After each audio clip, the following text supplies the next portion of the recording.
Olá pessoal, meu nome é Everson de Alcântara Tardelli, eu sou presidente da Federação dos Trabalhadores nas Indústrias Urbanas no Estado de Minas Gerais e diretor do Sindicato dos Eletricitários do Sul de Minas Gerais. Estamos aqui para falar a respeito da reforma trabalhista proposta pelo governo federal. Antes de iniciarmos essa discussão, é importante a gente perceber que há um conjunto de medidas propostas pelo governo, pela Câmara Federal e também em discussão no Supremo Tribunal Federal, que estão aniquilando os direitos dos trabalhadores. A reforma da Previdência, a terceirização irrestrita das atividades e a reforma trabalhista são os exemplos disso. Aqui vamos falar especificamente, portanto, da reforma trabalhista. É o projeto de lei número 6787, em tramitação no Congresso Nacional, que, se aprovado, terá grandes prejuízos aos trabalhadores. E é disso que nós vamos falar. Como se trata de um projeto de lei complexo, que envolve uma série de questões nas relações de trabalho, para um bom entendimento, nós vamos resumir a nossa discussão aqui em 4 pontos fundamentais que, no nosso entendimento, são os mais perniciosos aos trabalhadores que estão nesse projeto de lei. Então falaremos sobre o contrato de trabalho em regime de tempo parcial, sobre a eleição do representante dos trabalhadores no local de trabalho, a prevalência do negociado sobre o legislado e o contrato de trabalho temporário. Esses 4 pontos fazem parte de um conjunto de medidas da reforma trabalhista em tramitação no Congresso. Muito bem. Com relação ao primeiro ponto, contrato de trabalho em regime de tempo parcial. Hoje é permitido o contrato de trabalho em regime parcial para os trabalhadores que não excedam a jornada semanal acima de 25 horas. Com a nova medida, essa jornada passa a ser de até 30 horas ou de 26 horas com a possibilidade de 6 horas extras, podendo chegar até 32 horas semanais. Muito bem. A diferença entre o contrato de tempo parcial e o contrato integral, em que o trabalhador pode trabalhar no máximo até 44 horas por semana, é que o regime parcial ele pode receber salários menores e, além disso, tem suas férias reduzidas também de forma parcial. Ele não tem as férias de 30 dias integrais e o seu salário também pode ser menor do que dos demais trabalhadores. Com a elevação da jornada de trabalho do tempo parcial para até 32 horas, o que temos, de fato, é uma aproximação entre o que, de fato, é regime parcial e o que é regime integral de trabalho. Veja bem, se a empresa demitir os trabalhadores de tempo integral e contratá-los com tempo parcial de 32 horas, isso representa aproximadamente até quase 80% de um regime de trabalho de tempo integral. Portanto, todos os trabalhadores, com um pequeno ajuste por parte das empresas, poderiam ser alocados para um regime de trabalho em tempo parcial e não mais em regime de tempo integral. E com isso teriam seus salários reduzidos e suas férias reduzidas. Esse é o mote central no que diz respeito ao contrato por tempo parcial. Bom, o segundo ponto, representante dos trabalhadores no local de trabalho.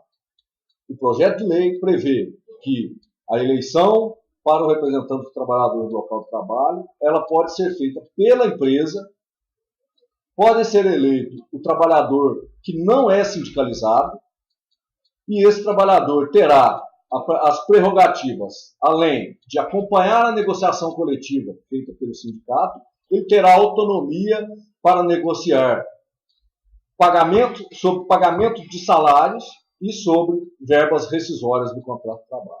Vejam bem, retira do sindicato o poder de fiscalização sobre o pagamento correto dos salários e sobre o pagamento correto das verbas rescisórias e coloca isso para um representante no local de trabalho que pode sequer ser sindicalizado, pode inclusive ser eleito um gerente da empresa para assumir esse papel. Ou seja, é um ataque à organização sindical. Terceiro ponto, o que diz respeito à prevalência do negociado sobre o legislado. Hoje já é permitido a prevalência do negociado sobre o legislado, ela já é uma realidade quando se trata de conseguir novas garantias ao trabalhador, de conseguir coisas que vão além do que o direito do trabalho já estabelece. Com a aprovação da nova lei, o negociado poderá ser abaixo do que tem a lei. Se a lei, por exemplo, estipula uma jornada mínima de 8 horas de trabalho, poderá ser negociado uma jornada de 10 horas. Poderá ser negociado jornadas muito além de 10 horas. Bom, a prevalência do negociado sobre o legislado no projeto de lei 6787, ela se refere especificamente a 13 itens das relações de trabalho. Vou citar eles aqui. Diz respeito, poderá ser negociado, independente do que diz a lei, pode ser negociado abaixo da lei, parcelamento das férias, a jornada de trabalho, participação nos lucros e resultados, as horas itinerary, a hora de deslocamento do trabalhador ao seu local de trabalho e do local de trabalho à sua residência, intervalo entre jornadas, intervalo de almoço poderá ser reduzido, ultratividade dos instrumentos coletivos, plano de cargos e salários, adesão ao programa de seguro-emprego, que é aquele que permite reduzir a jornada de trabalho com redução de salário. Os regulamentos empresariais poderão ser firmados além do que a lei, abaixo do que a lei estabelece. Sobre o banco de horas, o trabalho remoto, o trabalho em casa, o trabalho fora do local de trabalho, remuneração por produtividade, e o registro da jornada de trabalho. Até o registro da jornada de trabalho poderá ser negociado qual vai ser a forma de fazer esse registro. Muito bem. Com relação ao último ponto, o contrato de trabalho temporário. Hoje é permitido no país um contrato de trabalho temporário de até 3 meses. Isso porque, em muitos casos, as empresas necessitam de trabalho sazonal, aquele em que contrata-se um trabalhador, por exemplo, para implantar um determinado software na empresa, que nesses 3 meses ele deixa tudo funcionando, não precisa mais desse trabalhador, ele pode ser dispensado. Esse é um trabalho temporário. Com a nova lei, o trabalho temporário ele pode ser estipulado de até 240 dias, 8 meses. O que hoje é 3 meses, ele passa a ser 8 meses. Ou seja, se a empresa consegue contratar um trabalhador por 8 meses via contrato temporário e demiti-lo em seguida, ela vai aumentar a rotatividade do trabalhador nas empresas. Sem contar que o contrato de trabalho temporário, o trabalhador sob esse regime, ele não tem os direitos contidos nas convenções e nos acordos coletivos de trabalho. Portanto, já é de antemão o trabalho temporário, a precarização do trabalho. Eles estão propondo, portanto, aumentar isso para 8 meses. E outra, com 8 meses de contrato de trabalho, ele tendo o seu trabalho rescindido com a empresa, seu contrato rescindido com a empresa, ele não terá direito ao seguro-desemprego. Muito bem, esses são os principais pontos, em nosso entendimento, que estão colocados nessa reforma, dita reforma trabalhista, né, que no nosso entendimento ela é muito mais uma deformação do direito do trabalho, uma eliminação do direito do trabalho, quando a gente a analisa em conjunto com as outras reformas, com a terceirização irrestrita e com a reforma da Previdência Social. Um trabalhador com 8 meses por ano, ele caindo no mundo do desemprego, dificilmente ele conseguirá ter, inclusive, os 49 anos de contribuição previstos na reforma da Previdência. Será muito difícil a um trabalhador que está vagando de empresa em empresa com contrato temporário conseguir se aposentar vivo.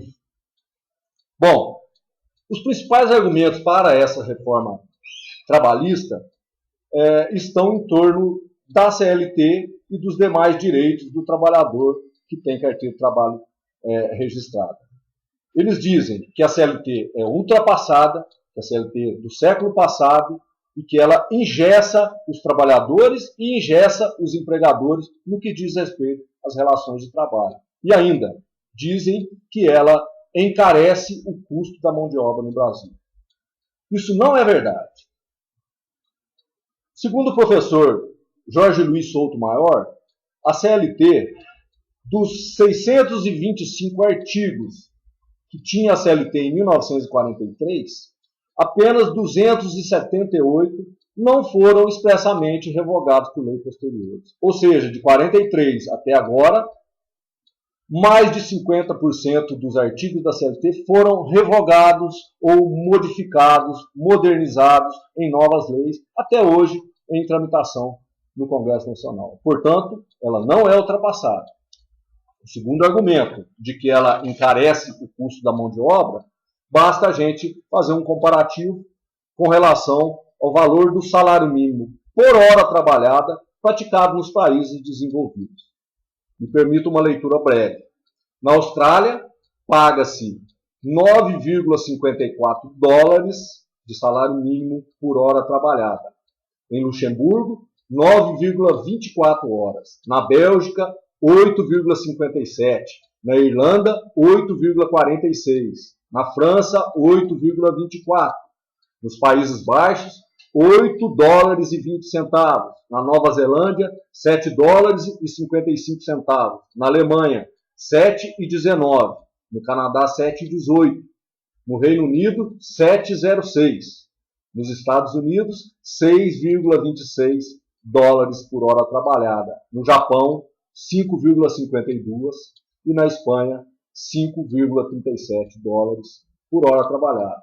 No Brasil, esse valor é de 1 dólar e 12 centavos. E é isso que eles estão dizendo, que a mão de obra no Brasil é cara.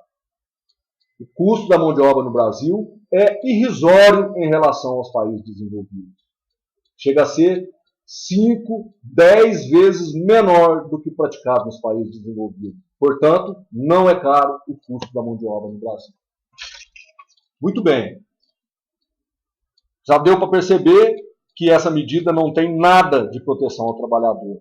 Muito pelo contrário, quando a gente analisa tudo o que está ocorrendo de propostas de reformas por este governo, a reforma da Previdência, a reforma trabalhista e a terceirização irrestrita, o que vemos na realidade é a destruição dos direitos dos trabalhadores. Estamos vivendo um momento crítico em que, se essas reformas passarem, nós retomaremos o capitalismo do século XIX. Um capitalismo em que ao patrão pode tudo e ao trabalhador nada. Em que as relações de trabalho possam ser feitas a partir de um contrato bilateral entre trabalhador e empregador. Isso não deu certo no século XIX e não dará certo agora. O que eles estão propondo é a destruição total dos direitos dos trabalhadores. E se isso acontecer, se de fato eles conseguirem aprovar essas reformas, o que teremos é um caos, é a destruição total dos direitos dos trabalhadores. Teremos a retomada de um capitalismo anarquista, um anarcocapitalismo do século XIX. E eu não tenho dúvida que, se de fato isso acontecer e essas propostas passarem, nós não teremos outras alternativas. Restará ao trabalhador apenas também retomar ao anarcossindicalismo do século XIX. Teremos, sim, que partir para sabotagens, quebra de máquinas e para a revolução violenta das relações sociais. É isso que está colocado, e se isso acontecer, o que teremos, de fato, é a barbárie social. Obrigado.